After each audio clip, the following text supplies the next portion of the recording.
Hello everyone and welcome to Underwater Adventures with Alex Mirabal. Today we will be talking about the deepest wreck I have visited. And for that I will tell you the story of a wreck in Vietnam. So let's dive into it.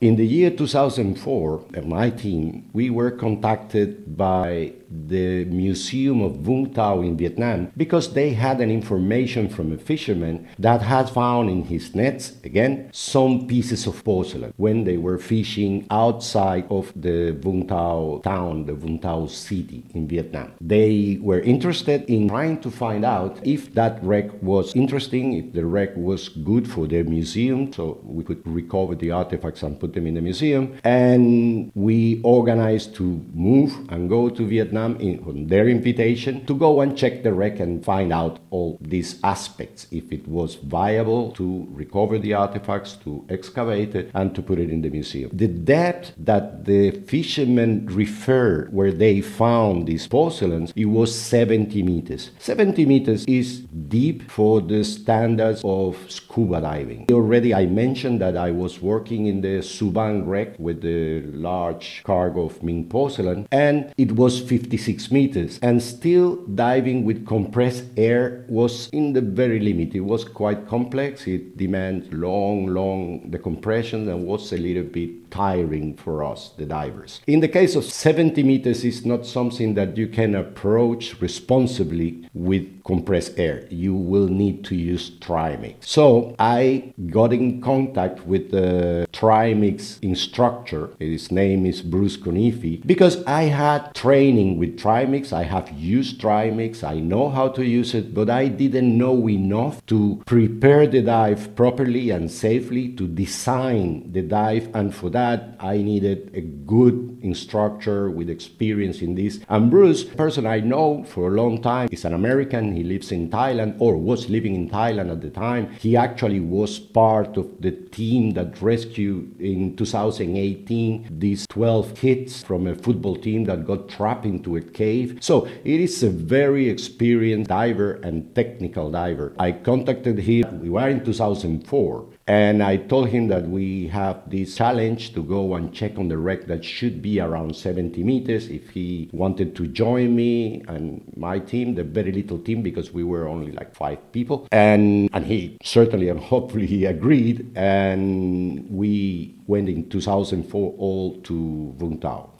I have a question though. What is trimix? Trimix is a mix of gases. In the normal scuba diving, mainly in our wrecks, which are normally shallow, you use compressed air. So the same air we breathe here, you compress it and you put it inside a bottle, and this is what you breathe. There are some people that by mistakes, they call the bottles, like oxygen bottles, where it's not oxygen, it's compressed air. But when you go that deep, you need to make yourself the mix. You have to make the mix between 3 gases, which are oxygen, nitrogen, and helium. With that, you make different mixes, different proportions of these gases in different bottles, and during the dive, you will be changing these mixes depending on the depth. Going down, you will be with one bottle with a certain mix. In the bottom, you will use another bottle with another mix, and going up, you will also change bottles 2 times. So it's quite complex, Crazy. So each bottle has different percentages of the mix of the 3 types of gas. Correct. The deeper you go, the less oxygen you will have because it gets toxic, so you will have more helium. It is, as I said, I knew how to use it, I know the principles, but I didn't know enough to prepare those mixes, and that was what Bruce did. And luckily you had Bruce, yes. Luckily, I have him. But it's incredible the amount of bottles and the infrastructure that you have to plan such a dive, because you have bottles of oxygen, bottles of helium, bottles of nitrogen, bottles with compressed air, and then there is obviously this person with that knowledge that can make the appropriate mixes for the different depths. Well, we arrived in Ho Chi Minh City, also known as Saigon. By plane, we were greeted by the people of the museum in Vung Tau. In Southeast Asia and mainly also in Vietnam, they have a very nice way to greet you when you arrive. You really feel welcome. They're great hosts. They are excellent hosts. You arrive there, they receive you with flowers. You really feel welcome in that place. We were invited by them. And I also had this, it will sound stupid because when I grew up, everything I knew from Vietnam was about the war. It was the images I have in my head, they were about the war, you know, the devastation and this horrible image of war. So in a way, in the back of my head, I had that expectation, you know, arrive to a country which is devastated by war. We arrived in 2004 in Ho Chi Minh City and it couldn't be more different. A beautiful city full of life, of color, because also I remember Vietnam in black and white, because those were the images I got, you know, black and white and war. And then you arrive and you see this booming city full of life and culture and beauty. It's a beautiful place. And well, that was the first shock. I was super happy with that. We were received in that marvelous way. And then we went to the museum. We checked on the artifacts that this fisherman group has given to the museum as sample of what they were getting in the nets. So I checked on these artifacts and we got prepared to go and check on the wreck. I have to tell you, the wreck or the area where the fishermen reported having found these artifacts is 200 miles away from land. That is very far. Obviously, you wouldn't see land anywhere. The seas are normally rough, so far from land. And the museum has kindly organized a ship for the expedition that they thought was appropriate. And because, there's museum people, they are not seamen. But man, the ship was bad. They tried to help. Forgot. But they didn't know. They tried their best, and they assumed, it's a big ship. But it was really bad. The weather was not good. Inside the ship, you couldn't even store this enormous amount of bottles we had with us, the side scan sonar, the drop-down camera, because we went with remote sensing equipment. We will not dive in the predicted 70 meters without having actually locate a place to dive. This is not the kind of dive you can do like if you were in 5 meters and someone says the wreck is over here. You can dive and go out and dive again and dive again. Not in that depth. So we really needed to make sure that we found the wreck before going diving. So we went with all our remote sensing equipment. Bob Williams from the UK, it was with us. It was a big technical operation. Well, it was almost impossible even to connect that equipment to a power source.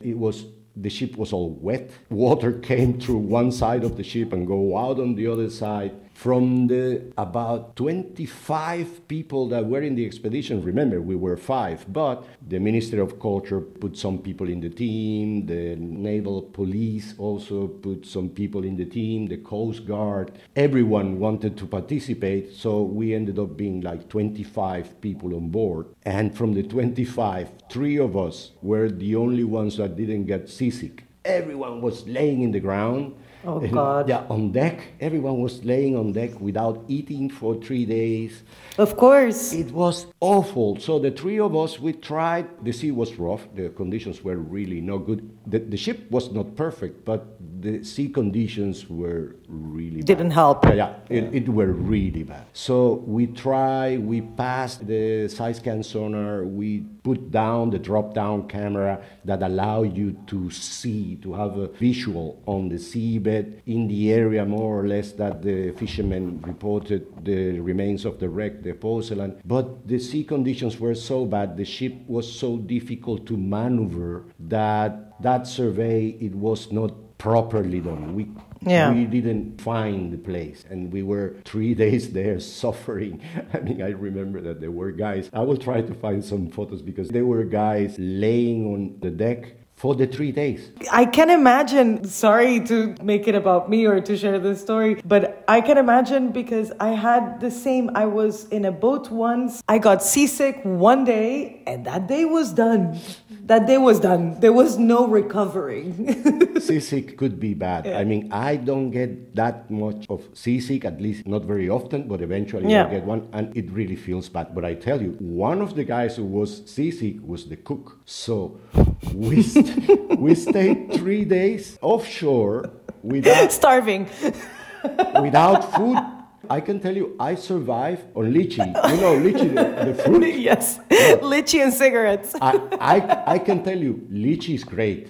It can keep you alive for 72 hours. That is incredible. But it was not only me. It was me and the 2 or 3 that were still standing that we had to survive on lychee for many days, for 3 days. Okay, but that was a very unsuccessful expedition. We move all these bottles and all this equipment, and we travel between countries and between continents, and we couldn't find the wreck. So we went back to land, we regrouped, we gained forces again, and we planned for next year with the better ship, with the larger ship. So in 2005, we went back, the same team, Bruce with his entire equipment, us as well, 3 of us, and at that moment they have already organized a beautiful ship, a big ship. Apparently they learned the lesson and they say, okay, this ship was not good, now we will put them in a really good ship. And it was like that. The name of the ship was Visal 8, if I'm not mistaken, but it was a huge ship with good cabins and very stable, large crew. They even put some joiners, a crew from the Vietnamese national TV to give some coverage to the finding of this wreck. And on top of it, as life sometimes is, the conditions were perfect. The weather was great. The sea was flat as it gets 200 miles away from land. So when you did have the good boat, the correct boat to work, not that there was no need for it, but the weather complied. That's why when you plan expeditions offshore, you really have to be flexible, because you have these situations. You could prepare the best you can, and then you get this lousy weather, and it will just screw your plans, because of course, it's something you cannot control. But here, everything came together nicely, and we went there in this big ship with our remote sensing equipment, with the dive set up, all these bottles and all these different gases and everything. So we went to the place, we started running the remote sensing equipment, the side scan sonar and the drop-down camera, because on top of it, the water was very clean. It was very transparent. So when we sent the camera to the seabed, it was possible to see with certain detail what was laying on the mud. It was sand and mud. It was a very flat seabed. So the ship also had a very good control, so you can really run a survey in the way that it's supposed to be done, till we start finding with the camera some scattered porcelain on the seabed. That was very exciting, because the only thing that was surprising is that the fishermen reported that they were picking up this porcelain in the nets in about 70 meters of depth, and the depth that we started finding these objects was 89 meters. There is a difference, because it may sound, for someone who is not a diver, it may sound, well, okay, 70 or 89, there is no big difference. In diving, it is. And that is one of the biggest advantages of having Bruce with us, because he had a plan for 70 meters. And then when we realized that we will need to dive in 89 meters, that changed it all. You need someone like him to adapt the plan that he already had. The amount of gases that he brought on board, they were already not the right ones for certain depths. So he has to redesign the entire dive. And I mean, science that we had in. No, totally. I had actually a question about that.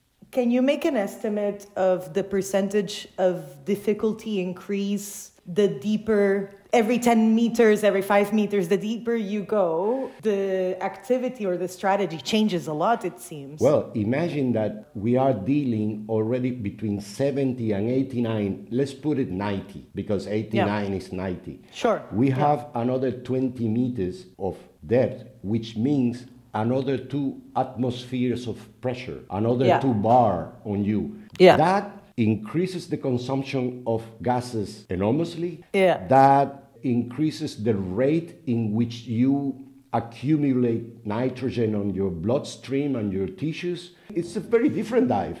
So we can say that 10 meters of difference can be 30% of difference in the preparation for the dive, for example, or 30% more expensive or whatever, more difficult. If you want to put it in percentages, 30% more, and not only more expensive and more complex, but it's also more dangerous. Exactly. Because the deeper you go, I mean, we are not supposed to be down there at that depth. Yeah. So we did that. Bruce redesigned the dive, and then we decided to dive in the place that we saw more concentration of this porcelain on the seabed. As I said, conditions were great. Water was very transparent, warm. Sea was flat. You will see photos. It's like if you were in a lake, and we were really offshore, really far from everywhere. For the diver who, like me, doesn't do that in a regular basis, because I work in shallow wrecks and I just use 1 bottle, it's a little bit uncomfortable because you are diving with 6 bottles. You have bottles hanging everywhere and different mouthpieces, different intakes of